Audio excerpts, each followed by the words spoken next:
ګرانا وطن جوړوم دلاله زار زار زار وطن زار زار زار وطن زار زار ګرانا وطن. د افغانستان برېښنا شرکت عمومي اجرایوي رئیس ډاکټر عبدالباري عمر او ورسره مل پلاوي سفر شمال ولایتونو ته د کابل له هوایي ډګره مو سفر پیل کړ. د دې سفر دوی موخې دي. یوه دا چې پر دې مسیر به د 500 کیلو ولټ برېښنا لیږد مزي پروژې چارې د هوا له لارې ګورو، ځکه دلته داسې مسیرونه هم شته چې پلی تګ یو خو ډېر وخت ته اړتیا لري، او بل دا چې د سفر کې ځینې پروژې هم باید پرانیستل سي. لومړنۍ ناسته کندوز کې کوو، ولایت مقام ته ځو، هلته د والي صاحب سره لنډه لیدنه لرو، ورپسې د کار سیمې ته ځو ترڅو د سبا ورځې د پرانیست غونډې لپاره چمتوالی ونیسو. لمر خپلې وړانګې ټولوي، خو موږ لا دلته یو، لا مو چارې نه دي بشپړې کړي، لا هم زیات کار سته.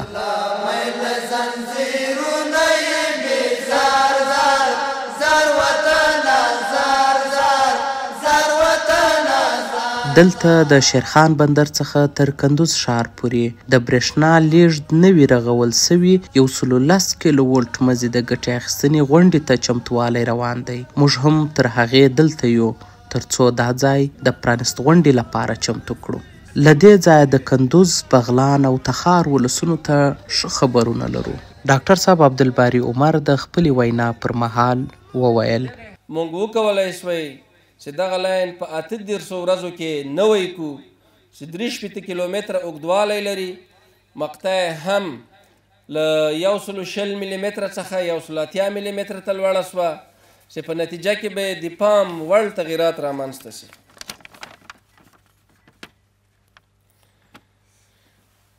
مخکینی لاین کې موږ په اعظمي ډول 45 میګاواټه برېښنا اخیستلی شوی. د اوړي په موسم کې به له ډېرو ستونزو سره مخ. هغه 220 کیلو ولټ بل لاین چې کابل ته باید برېښنا د اوړي په موسم کې ورکړي، له هغه لاین څخه به موږ 40 میګاواټه برېښنا د کندوز حوزې ته ورکوله. له یوې خوا پارچاوۍ د برېښنا کمښت او غیر منظمتیا، له بل لوري به په کابل کې هم موږ د برېښنا له کمبود سره مخ کېدو. خو د دغه لاین له افتتاح څخه وروسته به انشاءالله موږ په دغه لاین کې په اعظمي ډول تر 95 میګاواټه برېښنا اخلو او اخیستلی شو، چې له امله به د دغې حوزې د ولسونو، د صنعتکارانو، تجارانو، حکومتي ادارو مشکلاتو سره حل سي، او هغه 40 میګاواټه برېښنا چې په کار و کابل ته تللی وی هغه به موږ دلته دې حوزې ته ورکوله، نوره به نه ورکول کېږي. په هغه باندې به د کابل د ولسونو او صنعتکارانو مشکل حل کړي. دا د خوشحالۍ ځای دی چې الله رب ذوالجلال یو عظیم امن را کړی دی. وروسته د امن څخه د آبادۍ کارونه روان دي. د غونډې په څنډه کې راغلو میلمنو هم خپل نظرونه را سره په داسې انداز شریک کړي. ولایت قندوز و بغلان، تخار که از پیش روشنایی از برق کسی استفاده میکنه او خانه هایشان روشن میشوه، دیاتشان روشن میشوه، کارخانهشان فعال میشه، روشن میشوه. فعلا افتتاحی عظیم میشه برقا نسبت به سابق مشکلات مردم خیلی رفع.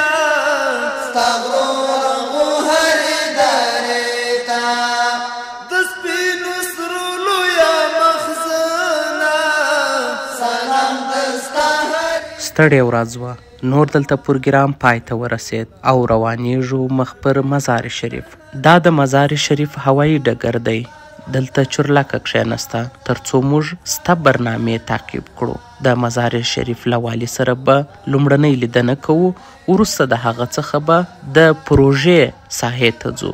د وخت له کمښت له امله نسو کولی چې د سفر ستړي ګامونه هوسا کړو. اړ یو چې ولاړ سو د همدې ولایت بلخ ولسوالۍ ته چیرې چې افتتاح کیږي.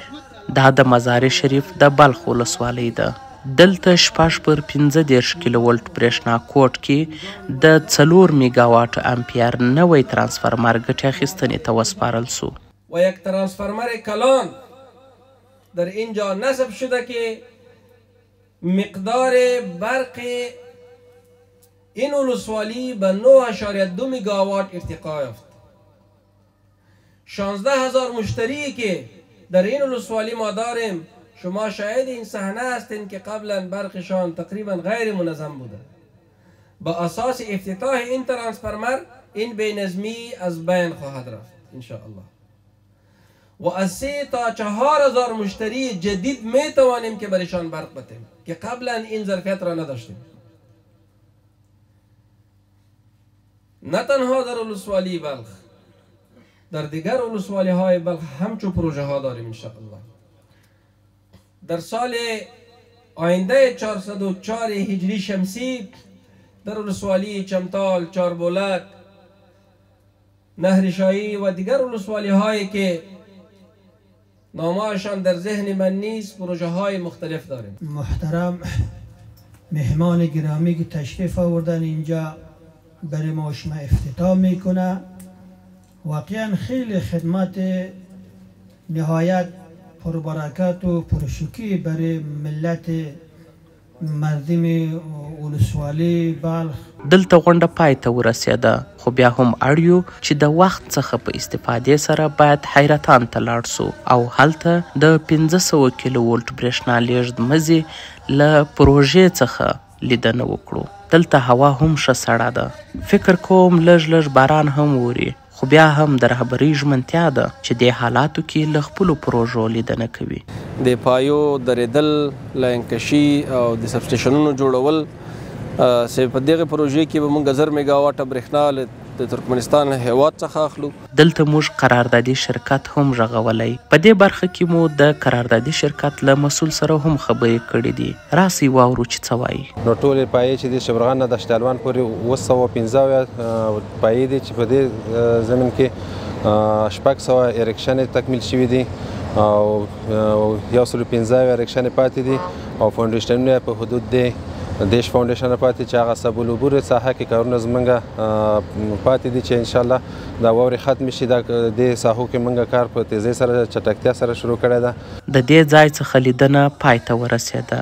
شپه ده، نور ځو د ولایت مقام خواته آرام کوو ځکه سبا بیا سفر لرو.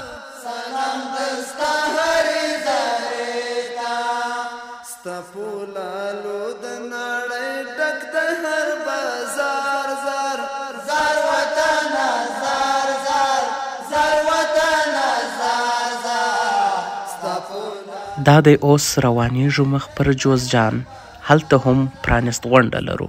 لومړی د جوزجان ولایت مقام ته ځو، هلته له والي صاحب سره ګورو، د پرانست غونډې په اړه معلومات ورکوو تر څو د برېښنا د نورو پروژو په اړه هم یاد ولایت کې هر اړخیز معلومات ولري.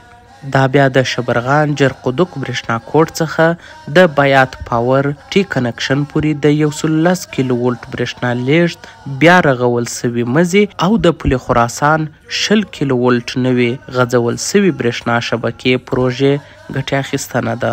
ها را که میبینیم، این زیرساخت ها را که میبینیم، این کلش مشترک ماست و این همه زیرساخت ها، این همه منابع از این نظام نیست. این تنها مربوط به مسئولین نیست، همه ملت ما از این مستفید می شوند.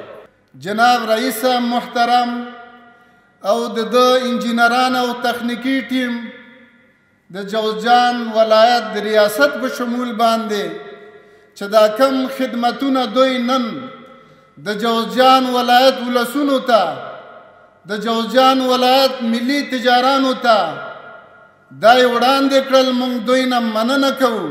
د یادونې ده چې ښاغلي ډاکټر عمر د دې سفر پر مهال د فضا له لارې د ترکمنستان هیواد څخه تر پلازمینې کابل پورې د برېښنا لیږد مزي پروژې له مسیر او پایو هم لیدنه وکړه. د دې لیدنې موخه د قراردادي شرکت د چارو ارزونه او همداراز هغوی ته په دغه مسیر کې لازمې سپارښتنې وې. دغه سفر په داسې حال کې ترسره کیږي چې د شخصي ځمکو پر سر چې کومې پایې راغلي د هغوی د استملاک موضوع موضوع په بشپړه توګه حل سوې. ورته مهال هغه پایې چې د سیلابونو ګواښ ورته متوجه دی اړوندو مسؤلینو ته جدي سپارښتنه وسوه چې د استنادي دیوالونو د جوړولو چارې دې هم چټکې پیل سي.